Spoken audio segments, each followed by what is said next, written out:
Hello friends, இன்றைக்கி நம்ம சேனலில் என்ன பார்க்க போகிறோன்னா ஒரு முக்கியமான ஜோதிட தாள்களை தான் அதிரடியாக இந்த வீடியோவில் பார்க்க போகிறோம். ஜோதிட தாள்கள் மட்டும் கிடையாது, ஒரு அதிரடியான ஆன்மீக பரிகாரத்தையும் இந்த வீடியோவில் பார்க்க போகிறோம். ஸோ பார்க்குறதுக்கு முன்னாடி என்ன பார்க்க போகிறோம் அப்படிங்கிறத இன்ட்ரோவில் ஷேர் பண்ணுறேன். என்ன பார்க்க போகிறோம் அப்படிங்கிறத இன்ட்ரோவில் வாங்க பார்ப்பீங்க. 2026 ஆண்டுடைய 2வது மாதமான பிப்ரவரி மாதமானது பிறந்து நடந்துட்டுருக்கு. ஸோ ஒவ்வொரு மாதமும் ஆன்மீக ரீதியாக கிரக ரீதியாக மிக முக்கியமான மாதமாக கருதப்படுது. அந்த மாதிரி இந்த பிப்ரவரி மாதமும் ஆன்மீக ரீதியாக கிரக ரீதியாக முக்கியமான மாதமாக கருதப்படுது. இந்த பிப்ரவரி மாதத்தில் அப்படி ஒரு முக்கியமான நாளானது தற்போது வர இருக்கு. அதாவது நேரம் நெருங்கிடுச்சு, நல்லது நடக்க போகுது என்பது சொல்லலாம். ஸோ எப்படி அப்படின்னு பார்த்தீங்கன்னா, துலாம் ராசியில் பிறந்தவங்களுக்கு கிரகங்களால் இந்த மாதிரியான அற்புதம் நடக்க போகுது. நடக்காமல் இருக்கக்கூடிய பல எதிர்பாராத விஷயங்கள் நடக்க போகுது. அதற்கு காரணம் என்னன்னா, கிரகங்களுடைய இந்த ஒரு சிறப்பான அமைப்பு தான்.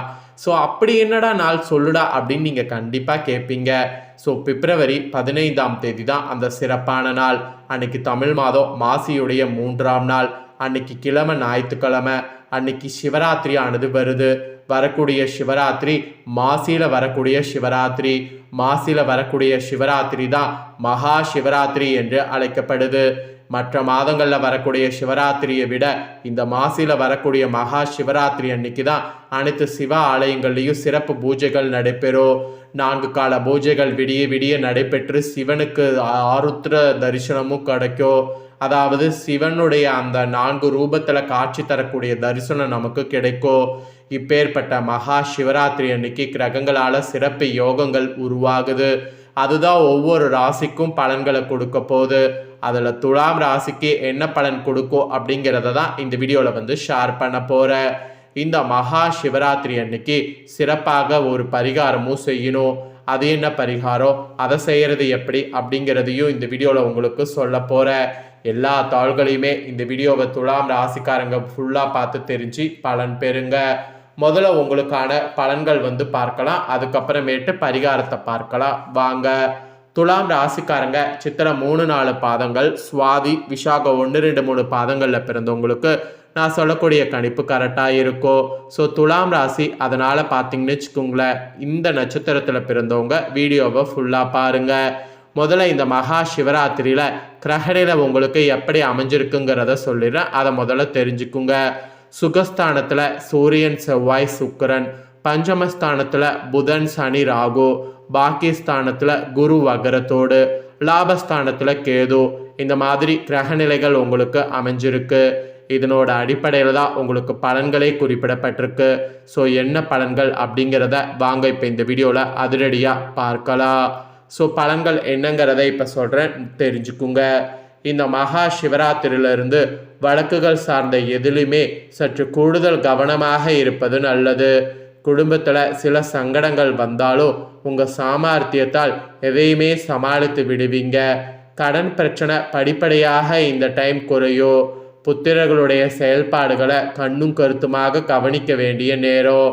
அவர்களுடைய செயல்பாடுகள் உங்களுக்கு சங்கடத்தையோ கோபத்தையோ ஏற்படுத்தினால் எக்காரணம் கொண்டு அவர்கள் மனம் புண்படாமல் அரவணைத்து ஆலோசனை வழங்கி நல்வழிப்படுத்துறது ரொம்ப ரொம்ப நல்லது. அதுக்கப்புறமா உத்தியோகத்தில் இருப்பவர்களுக்கு பணி சுமை குறையோ, அரசாங்க வேலைக்கு காத்து கொண்டிருப்பவர்களுக்கு அரசாங்க உத்தியோகம் கிடைக்கும். தொழில்துறையில் மேன்மையான நிலையை அடைவீங்க. மனக்கவலை தோன்றி மறையோ, ஆனால் லாபம் கிடைக்க பெறுவீங்க.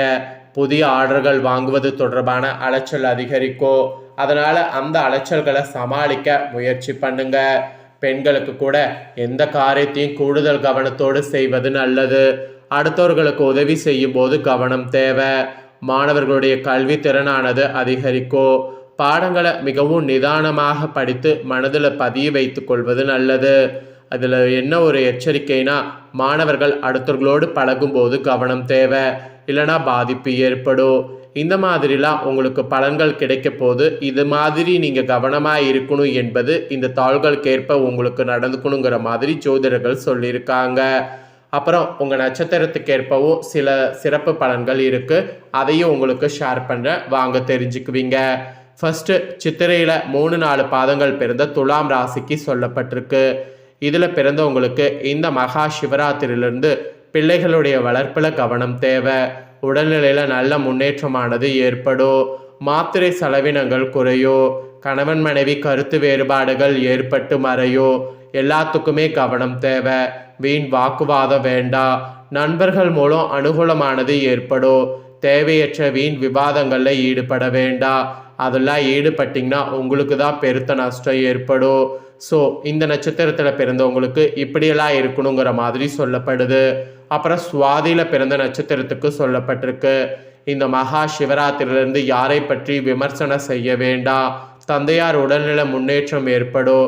தந்தையோடு கருத்து பரிமாற்றம் செய்யும் போது கவனம் தேவை. வேலை செய்யக்கூடிய இடத்துலையும் மிகவும் எச்சரிக்கையோடு நடந்து கொள்ள வேண்டும். பண விஷயங்களில் தேர்ந்தெடுத்து முதலீடு செய்யணும், இல்லைனா உங்களுக்கு தான் நஷ்டம் ஏற்படும். உங்கள் நட்சத்திரத்துக்கு இப்படியெல்லாம் கவனமாக இருக்கணுங்கிற மாதிரி குறிப்பிடப்படுது. அப்புறம் விஷாக 1, 2, 3 பாதங்களில் பிறந்தவங்களுக்கு குறிப்பிடப்பட்டிருக்கு. உங்களுக்கு இந்த மகா சிவராத்திரியிலிருந்து தொழிலில் வளர்ச்சி பெற கடின உழைப்பு தேவைப்படும். மிதமான லாபம், சீரான வளர்ச்சி என்ற நிலை தொடரும். தொழிலதிபர்களுடைய ஒத்துழைப்பு ஓரளவு கிடைக்கும். நிர்வாக சீர்திருத்தமும் நடைமுறை செலவில் சிக்கனமும் லாபத்தை அதிகரிக்க வழிவகுக்கும். அதுவும் புதிய முயற்சிகளை இப்போதைக்கு செய்யாமல் இருப்பது நல்லது. அப்படி நீங்கள் செய்தீங்கன்னா அது உங்களுக்கு பெருத்த நஷ்டம். இந்த மாதிரி உங்கள் நட்சத்திரத்துக்கு ஏற்பவும் சிறப்பு பலன்கள் இதுதான் என்பது குறிப்பிடப்பட்டிருக்கு. இதற்கேற்ப நடந்து பலன் பெறுங்க. இப்போ இந்த மகா சிவராத்திரியை முன்னிட்டு பரிகாரம் ஒன்று செய்யணும். அது என்ன பரிகாரம் அப்படிங்கிறத உங்களுக்கு சொல்கிறேன். அதையும் இந்த வீடியோவில் தெரிஞ்சுக்குங்க. நம்ம எல்லாருக்குமே தெரியும், மகா சிவராத்திரி அன்னைக்கு சிவபெருமான வழிபாடு செய்யணும்னு, இரவு கண் விழிக்கணும்னு. இப்படி செய்தால் முன்ஜென்ம பாவம் கர்ம வினைகள் தீரும்னு. ஸோ இப்பேற்பட்ட இந்த நாள் சிவ வழிபாடு மட்டுமே இந்த நாளுக்கு சொந்தமானதா என்று கேட்டால் கிடையாது. இந்த மாசி மாத மகா சிவராத்திரி நாளும் மாசி மாத அமாவாசை குலதெய்வ வழிபாட்டுக்கு உரிய நாளாக சொல்லப்படுது. உங்கள் குடும்பத்திற்கு குலதெய்வத்தின் ஆசீர்வாதம் பரிபூர்ணமாக தேவை என்றால் மாசி மாத மகா சிவராத்திரி அன்னைக்கு குலதெய்வத்தை கட்டாய வழிபாடு செய்யணும். எந்த முறையிலெல்லாம் இந்த தினம் குலதெய்வத்தை வழிபாடு செய்வது அப்படிங்கிற ஆன்மீக சார்ந்த தாள்களை இந்த வீடியோவில் உங்களுக்கு ஷேர் பண்ணுறேன். அதை இந்த வீடியோவில் தெரிந்து கொள்ளுங்க. முதல் வழிபாடு, மானசீகமாக மனதார குலதெய்வத்துடைய பெயரை 3 முறை சொல்லி பூஜையில் விளக்கேற்றி, குலதெய்வமான நீதான் எங்களுடைய குடும்பத்தை காத்தருள வேண்டும், குலதெய்வம் எப்போதும் எங்கள் வீட்டில் தங்கி அருளாசியை வழங்க வேண்டும் என்று பிரார்த்தனை வைத்தாலே குலதெய்வத்தின் பரிபூர்ண அருள் உங்களுக்கு கிடைத்துவிடும். சரி, இது ஒரு பக்கம் இருக்கட்டும். சில பேர் குடும்பத்தில் குலதெய்வ கோபோ, குலதெய்வ சாபோ, குலதெய்வ வீட்டில் இல்லை, குலதெய்வ கோவிலுக்கு செல்ல முடியல, தடையாக இருக்கிறது, வீட்டில் சுபகாரிய தடை என்ற பிரச்சனையெல்லாம் இருக்குது. அப்படிப்பட்டவங்க என்ன செய்வது அப்படின்னீங்கன்னா, இந்த மாசி மாதம் மகா சிவராத்திரி அன்னைக்கும் இல்லைனா அடுத்த நாள் வரக்கூடிய மாசி அமாவாசை நாள் அன்னைக்கும் உங்கள் குலதெய்வ கோவிலுக்கு குடும்பத்தோடு செல்ல பாருங்கள்.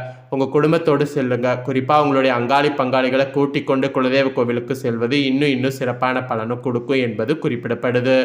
அடுத்தபடியாக குலதெய்வ கோவிலுக்கு உங்களால் முடிந்த பொருட்களை வாங்கி தானம் செய்யலாம். உங்கள் குலதெய்வ கோவிலுக்கு என்ன சிறப்போ அதை வாங்கி தானம் கொடுங்க.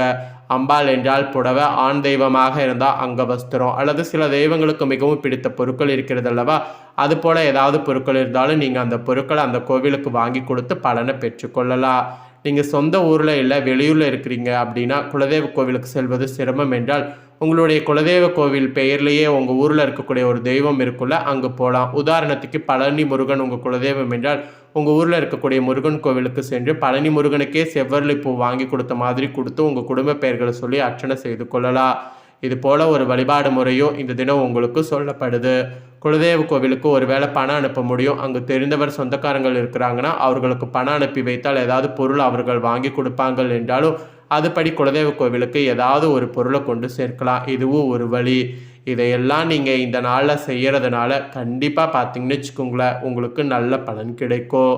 இந்த மகா சிவராத்திரியில் அதுக்குன்னு சிவ வழிபாடு செய்ய வேண்டாம்லாம் சொல்ல வரல. சிவ வழிபாடும் செய்யலாம், கூடவே குலதெய்வ வழிபாடும் செய்யணும். அதனால தான் அதையும் உங்களுக்கு ஷேர் பண்ணதை தெளிவாக இந்த வீடியோவில் தெரிஞ்சிருப்பீங்க. தெரிஞ்சதுக்கேற்ப நடந்து பயன்பெறுங்க. நீங்கள் இதை பார்த்து பயன்பெறுவது போல் உங்கள் ஃப்ரெண்ட்ஸ் ஃபேமிலியில் இருக்கிறவங்களும் இதை பார்த்து பயன்பெறணும் அப்படின்னு நினச்சிங்கன்னா வீடியோ லைக் பண்ணி உங்கள் ஃப்ரெண்ட்ஸ் ஃபேமிலிக்கு ஷேர் பண்ணுங்கள். உங்கள் ஃப்ரெண்ட்ஸ் ஃபேமிலியில் இருக்கிறவங்களும் வீடியோ பார்த்து இந்த தாள்களை தெரிஞ்சு இதற்கேற்ப நடந்து பலன் பெறட்டும். இதே போல் புதிய அப்டேட்டான நிறைய வீடியோ நம்ம சேனலில் போடப்படும். அதை எல்லாமே உடனுக்குடனே தெரிந்து கொள்ள மறக்காமல் நம்ம சேனலை சப்ஸ்கிரைப் பண்ணுங்கள், கூட பெல் பண்ண ப்ரெஸ் பண்ணுங்கள். அதை நீங்கள் பண்ணிட்டீங்கன்னா இனி நான் போடுற மற்ற அப்டேட்டான எல்லா வீடியோஸும் உடனுக்குடனே தெரிந்து கொள்ளலாம். ஸோ மறக்காமல் சப்ஸ்கிரைப் பண்ணி பெல் பண்ண ப்ரெஸ் பண்ணுங்கள். நெக்ஸ்ட்டு இதே போல் சுவாரஸ்யமாக வேறொரு வீடியோவில் உங்களை சந்திக்கிறேன். உங்களுக்கு ஏதாவது டவுட் இருந்தாலும் கண்டிப்பாக கமெண்டில் கேளுங்க. உங்களுக்கான டவுட்டை நெக்ஸ்ட் வீடியோவில் கிளியர் பண்ணுறேன்.